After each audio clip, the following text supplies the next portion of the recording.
네. 오늘 본문에 있는 말씀을 보시고 또 예를 들어서 뭐 지금 보시면은 어 제목이 나와 있죠. 제목이 보시면은 어 재앙을 피하는 방법이다라고 했어요. 이거 뭐 어디서 저희들이 제가 카피를 하신지 아십니까? 이제 태양 예, 그렇죠.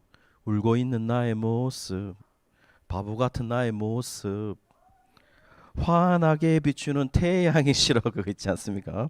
Rain의 노래, 정지훈의 노래를 패러디한 건데요. 어쨌든 오늘 재앙을 피하는 방법이 무엇이냐라는 이야기를 할 것인데요. 12절에서 15절까지 보시면은 예루살렘에 있는 공격자들, 그러니까 대적자들이죠. 이 말 재앙을 얘기를 하시고 그들이 의지하는 것은 인간적인 부분들만 의지했지만 결국 그 자체가 그 의지하는 것들 자체가 유한한 것들이어서 의지할 만 존재가 되지 못한다라고 얘기를 하고 있습니다.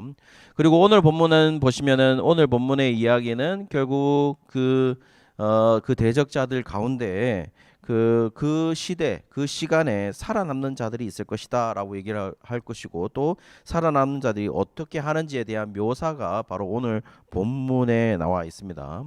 그러면서 오늘 16절을 한번 보실까요? 16절을 보시면은 이렇게 나와 있습니다. 16절에 이방 나라들 중에 남은 이방 나라 중에 남은 자들이 있고 그 사람들이 예루살렘에 올라와서 그 왕 만군의 여호와께 경배하며 초막절을 지킬 것이다 이렇게 표현하고 있습니다. 그러니까 16절에 특이할 만한 사항은 결국 초막절을 지킨다는 것이죠.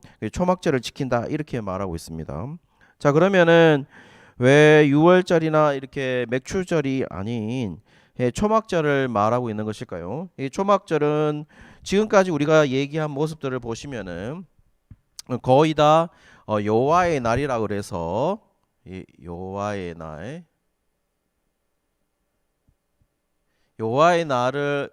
대한 이야기를 많이 했고 이 여호와의 날은 결국 종말을 얘기하는 것이죠. 예, 종말을 얘기하는 것입니다. 그러면 오늘 초막절에 대한 이야기는 무엇이냐면 초막절은 결국 지중해가 이렇게 있고 지중해가 이렇게 있으면 이스라엘 가나안 땅이 이렇게 있고 고센 땅이 이렇게 여기쯤에 있고 여기가 애굽이죠. 애굽이 있고 이렇게 돼 있으면은 고센 지방을 탈출해서 가나안 땅을 이렇게 와가지고 가나안 땅을 이렇게 들어가죠. 이렇게 들어갑니다. 보시면은 결국 애굽 땅에서 애굽에 있는 고센 히브리 노예들이 있었던 고센 지방에서 몇 년도에 나가냐면은 한 BC 1447년도쯤에 나가게 됩니다. 1447년도쯤에 나가게 되고 1447년이고 광야 생활은 몇 년을 하게 됩니까? 광야 생활은 40년을 하게 되죠. 40년을 하게 되고 그래서 사실 여기에 가나안 땅에 들어가는 거는 보통 보면은 한 1400년쯤에 들어간다 이렇게 얘기를 하고 있죠. 그래서 우리가 출애굽은 BC 15세기에 일어났다 이렇게 하고 가나안에 들어가는 것은 이제 가나안에 원래 정착된 생활은 BC 14세기부터 가나안 생활을 시작하게 되는 것이죠. 자, 그렇게 봤을 때 초막절에 대한 이야기는 뭐냐면은 초막절은 결국 보통에 있는 3대 절기 좀 더 확대하면 그 히브리 사람들이 지켰던 7대 절기 있지 않습니까? 이 7대 절기 가운데 가장 마지막에 지키는 절기가 바로 이 초막절이 되는 것이죠. 초막절이 되는 것입니다.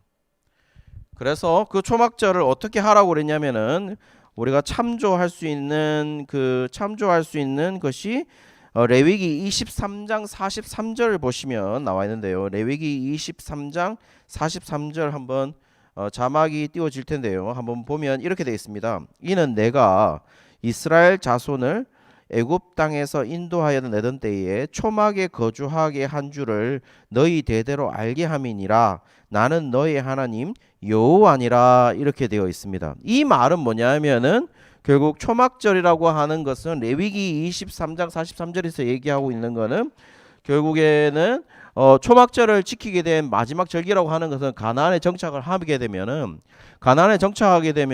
실제로 40년 동안 생활했던 방식은 뭡니까? 거의 유목 생활이죠. 그러니까 초막을 짓고 뭐 이렇게 장막을 짓고 또 가고 뭐 이렇게 계속해서 40년을 생활하다가 가나안에 정착을 했을 때는 어떻게 되는 겁니까? 농경 사회가 되는 거죠.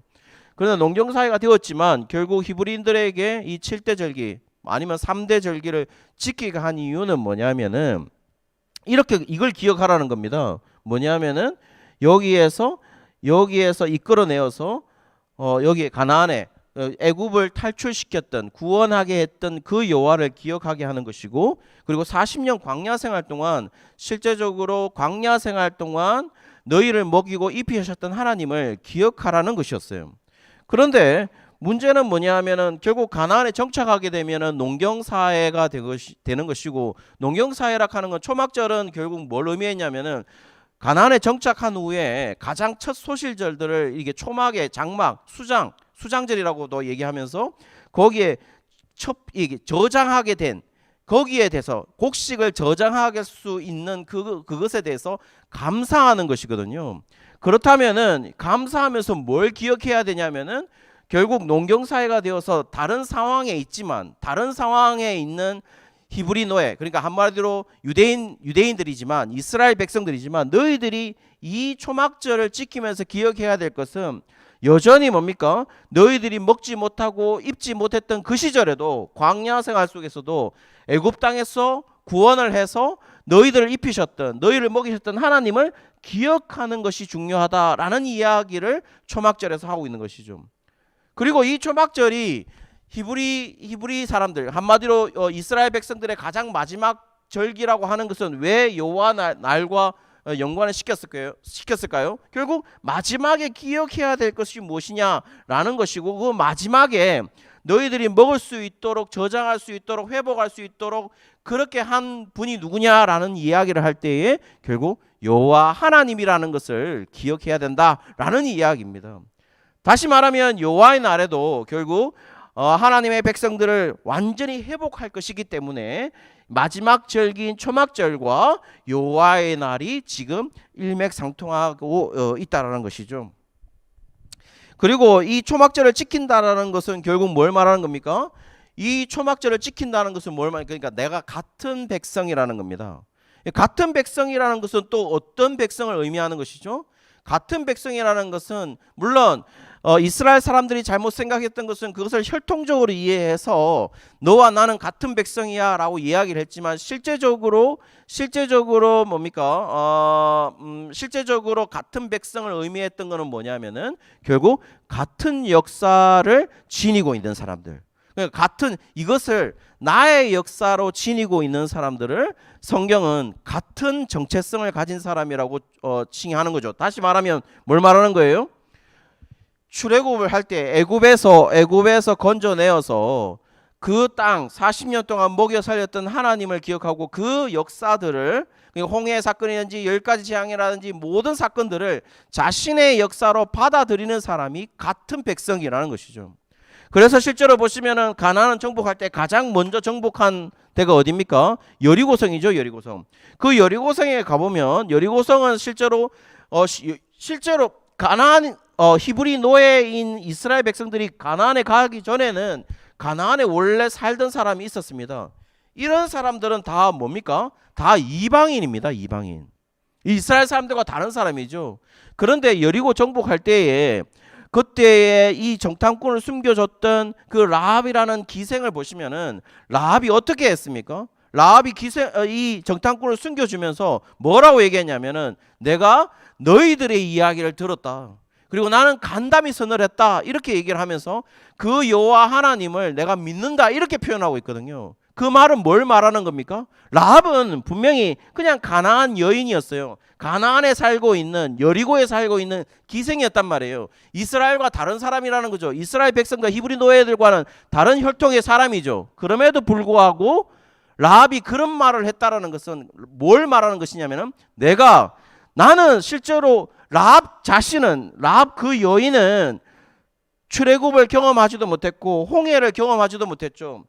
만나와 메추라기를 경험하지도 못했어요. 그런데 라합이 뭐라 그러냐면 그 이야기를 듣고 내가 간담이 선을 했다 이렇게 얘기를 하는 거거든요. 그 말을 가진 의미는 뭐냐면 결국에는 나는 경험하지 못했지만 너희들의 역사를 내가 나의 역사로 받아들인다는 겁니다. 결국 어떻게 되죠? 예수님의 족보에 라합이 올라가게 되는 것이죠. 자, 그렇다면 하나님을 믿는 백성들의 그 정체성을 가지는 것은 뭘 말하는 것이냐면 혈통이 중요한 게 아니고 결국 그 역사를 내 자신의 역사로 나 자신의 자신의 my own history, 그러니까 한마디로 말해서 나의 자신의 역사로 받아들이냐 받아들이지 않느냐라는 것이죠. 출애굽의 역사를 자신의 역사로 받아들이냐 받아들이지 않느냐는 것입니다. 지금 17절에 보시면 이방 나라들의 남은 자들 가운데 그 역사를 자신의 역사로 받아들인 자와 그 역사를 자신의 역사로 받아들이지 않는 자들이 나뉘어질 것을 얘기를 하고 있습니다. 17절에 보시면, 그리고 그 받아들이지 않는 자들은 어떻게 되냐면은 경배하러 올라가지 않을 것이다 라고 얘기하고 있고, 그 결과는요 비가 내리지 않을 것이다 이렇게 얘기하고 있습니다. 이 비는 실제로 이른비를 얘기합니다. 이른비. 그 이른비를 얘기하고 초막절은 히브리 달력으로 7월이고 태양력으로 말하면 9월에서 10월입니다. 10월이면서 결국 이 내리는 비는 겨울의 우기인데요. 이때 건기 동안 건기가 있었잖아요. 건기 동안 메말라서 딱딱해져 있는데요. 이 비가 와야, 이 이른비가 와야 건기 동안 딱딱해졌던 그 땅을 비로 적셔줌으로 통하여서 땅을 경작할 수 있도록, 파종할 수 있도록 무르게 만드는 것이 바로 이 이른비란 말이에요. 그러면 이른비가 오지 않으면 실제로 굉장히 힘들어진다는 거예요. 그래서 이른비와 늦은비를 우리는 하나님의 은혜에 묘사하는 이유도 바로 이런 이유라는 겁니다. 만약에 이른비가 안 오면, 늦은비가 안 오면 먹고 살기 굉장히 힘들다는 겁니다. 그래서 이른비와 늦은비는 언약적 요소가 있다고 얘기합니다. 언약이라는 말이 뭡니까? 언약이라는 말을 두 센텐스로 줄이죠. 그 뭐냐면은 하나님이 너의 하나님이 되고 나는 너희든 나의 백성이 된다. 바로 이 이야기가 바로 언약인데요. 결국 이른비와 늦은비는 언약적 요소가 있다는 것은 이른비와 늦은비를 보면 뭘 어떻게 되냐? 하나님이 하나님의 되심을 나타내는 것이고, 그 은혜를 입는 백성들은 바로 하나님의 백성임을 입증하는 순간이 된다는 겁니다. 그런데 그 비가 내리지 않을 것이다. 누구한테요? 예배하러 올라오지 않는 자들, 경배하러 올라오지 않는 자들, 이방인들 가운데 경배하러 올라오지 않는 자들은 결국 이런 은혜가 없다라는 겁니다.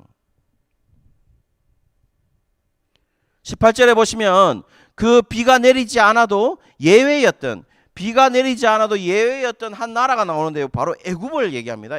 애굽인데요. 애굽은 어떤 교만이 있었냐면은 비가 내리지 않아도 나일강이 있기 때문에 얼마든지 이 재앙, 비가 내리지 않아도 이 비가 내리지 않는 재앙을 피해갈 수 있다라고 생각하지만, 만약 애굽 너희들도 만약에 경배하러 올라오지 않으면 12절에 보시면 12절에 말하는 재앙, 여기 보면 18절에 사람을 치시는 재앙을 그에게 내릴 것이다. 애굽 족속들에 대해서는 나일강을 믿고 있는 그들에게 사람을 치시는 재앙을 그에게 보낼 거다 이렇게 얘기하고 있어요. 그 재앙은 12절에 있는 재앙 마게파와 동일한 단어입니다.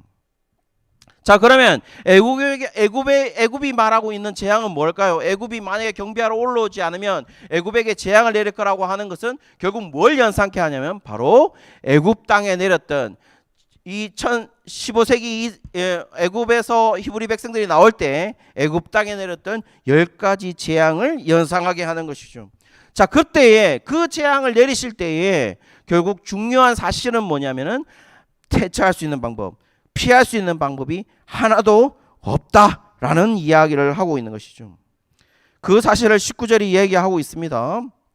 하나님이 재앙을 내리실 때 피할 수 있는 대상은 없다라는 이야기를 19절에 보시면 애굽 사람이나 이방 나라 사람이나 초막절을 지키러 올라오지 아니하는 자는 받을 벌이 그러하니라. 그러니까 애굽 나라 사람이나 이방 나라 사람, 애굽 나라 사람들은 나일강을 믿고 있었지만은 비가 내리지 않을 것이라는 것을 하고 비가 내리지 않아도 나일강을 믿고 있었던 그 사람들에게는 결국 12절에서 말하는 사람을 치시는 재앙으로 너희들을 벌할 거다. 한마디로 말해서 뭡니까?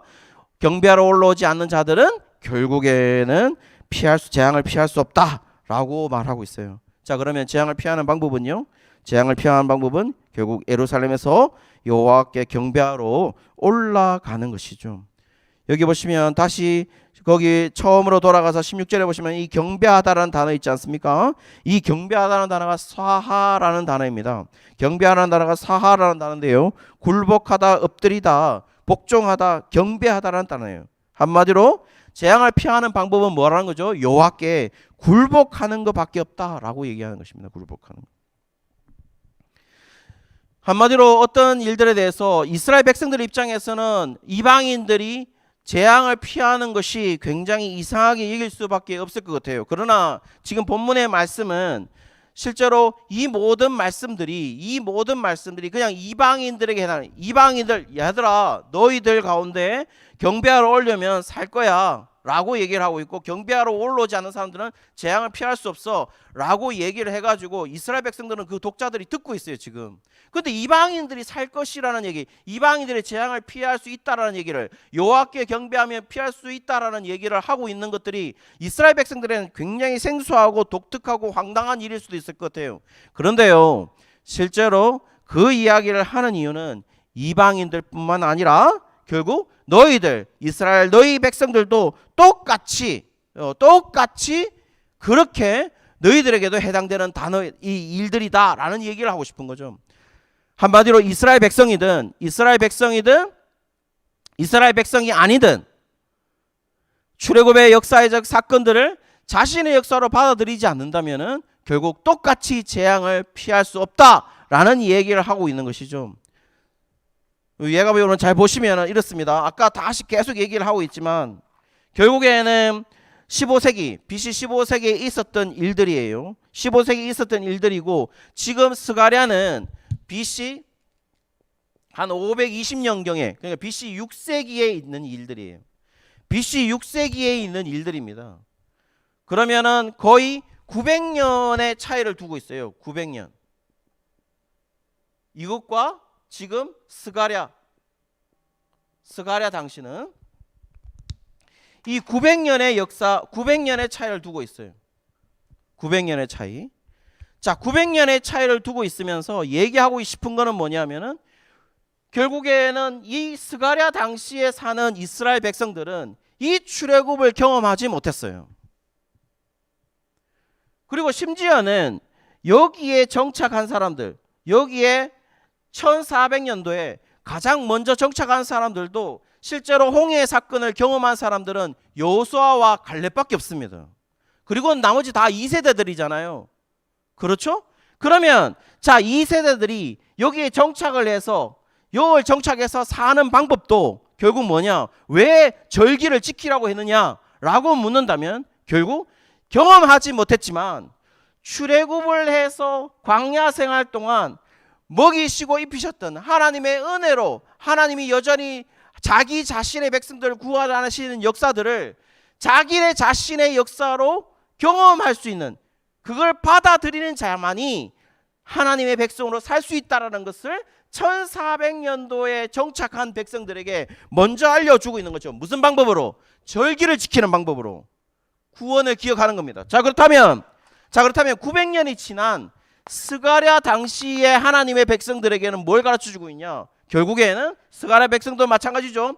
40년 차이가 있는 이 백성들도 이렇게 살아가는 거지만 스가랴 당시에 있는 너희들도 당시에 스가랴 애굽에서 애굽 종된 너희들을 구원했던 그 하나님, 구원을 시킨 그 하나님, 그리고 광야 생활 동안 너희를 입히시고 먹이셨던 하나님, 그 하나님을 기억하고 그것을 자신의 역사도 받아들이는 사람만이 스가랴 당시도 여전히 너희들은 재앙을 피하는 방법이 그 방법이다라는 이야기를 하고 싶은 거죠.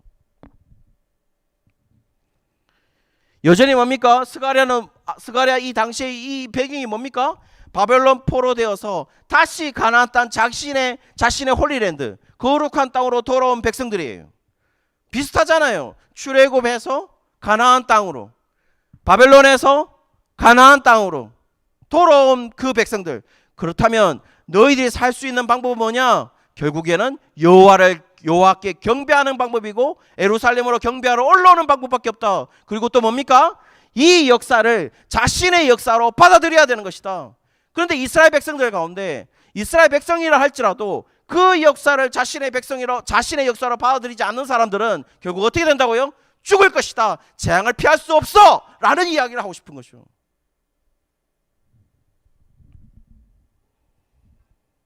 사랑하는 여러분, 우리가 살 수 있는 방법이 뭡니까? 여전히 우리가 살 수 있는 방법도 지금 3,500년 전에 있었던 그 출애굽 사건, 지금으로부터 3,500년 전에 있었던 그 출애굽 사건을 과연 지금에 있는 우리 예가보의 가정들이 자신의 역사로, 내가 경험하고 있는 역사로 받아들이고 있냐는 거예요. 그때 하나님이 구원을 베푸시는 그 하나님의 은혜가 지금도 여전히 내가 경험하고 있냐는 거죠. 그래야만 우리는 하나님의 백성이라고 말할 수 있다는 겁니다.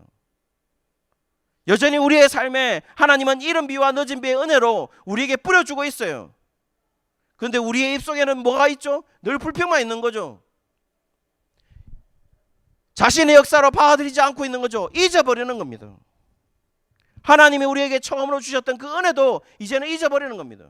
하나님과 우리가 처음 만났던 그때도 우리는 지금 잊어버리고 살고 있는 거죠. 구원하심에 대한 감격도 우리는 잊어버리고 살고 있는 거죠. 우리는 이걸 뭐라 그러냐면 영적 치매라 그러는 거예요. 영적 치매. 우리는 영적 치매에 걸려서 살고 있는 겁니다. 날마다 듣고 있는 그 하나님의 은혜를 우리는 계속 잊어버리고 있는 겁니다. 기뻐하지 않습니다. 경배하러 올라가지 않습니다. 한마디로 여호와께 굴복하지 않는 거죠. 두려움도 없는 거죠. 특별히 권력을 가지고 있는 분들, 명예를 가지고 있는 분들 두려워하지 않는 거예요. 살만한 사람들 두려워하지 않는 거죠. 단언한 건데 재앙을 피할 수 없습니다.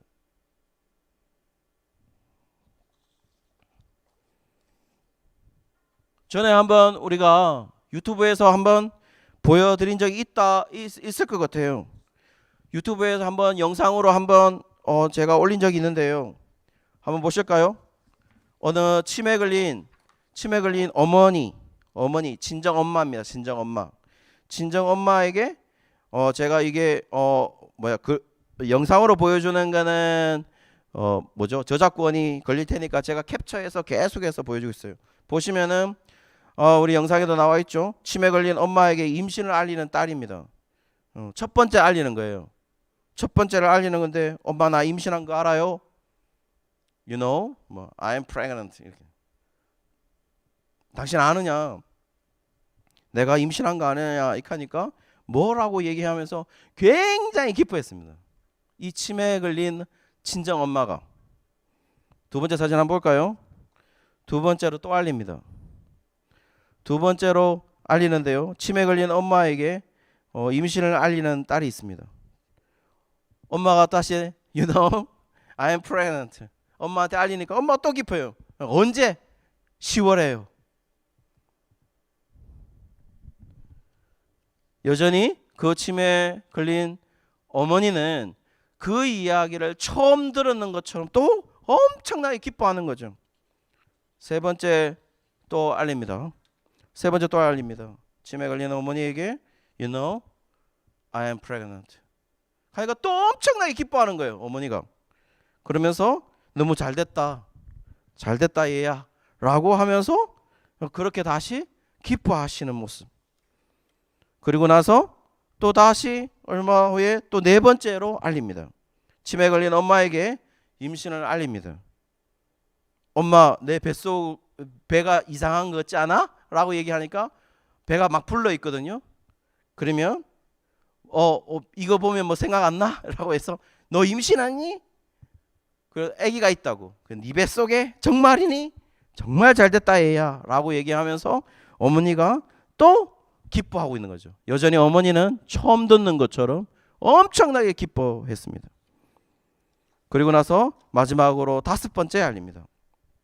치매에 걸린 엄마에게 임신을 알리는 5번째 알림을 합니다.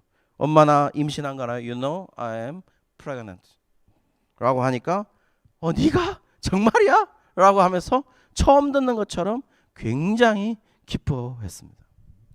저는 이 영상을 보면서 생각났던 것은 결국 이겁니다. 물론 이 영상의 제목은 치매도 극복하고 있는 모정, 그러니까 엄마의 사랑이라는 얘기입니다. 그런데 저는 이것을 캡처하면서 우리가 생각했던 이유는 뭐냐면은 우리는 하나님과의 처음 만남 그리고 하나님과의 구원의 간격을 잊어버리고 산다는 거죠. 잊어버리는 건 좋은데 결국 처음 만났던 그 감격들을 계속 잊어버린다는 겁니다. 지금 이 어머니처럼 처음 들었을 때 그 감격처럼 계속 우리는 기뻐해야 되는데 하나님이 나를 애굽 땅에 있었던 나를 구원해 내시고 홍해도 가르시고 먹을 거 없던 입을 거 없던 이 인간들에게 만나와 메추라기를 보내시고 그 더웠던 광야를 구름 기둥으로 덮으시고 그 추웠던 밤을 불 기둥으로 따뜻하게 해 주시고 결국에는 가나안 땅까지 인도하셨던 그 하나님을, 요단강까지도 건너게 하셨던 그 하나님을 우리는 잊어버리고 산다는 겁니다. 홍해 건널 때 그 감격을 우리는 잊어버리고 산다는 거죠.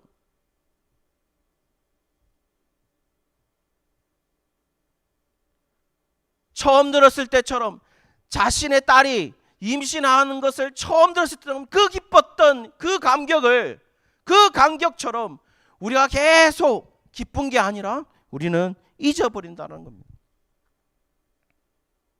이 감격을 회복해야 되지 않겠습니까? 그리고 여호와께 경배하러 올라가야 되지 않겠습니까? 더 잊어버릴 수 있는 시기인 것 같습니다. 지금 뭡니까?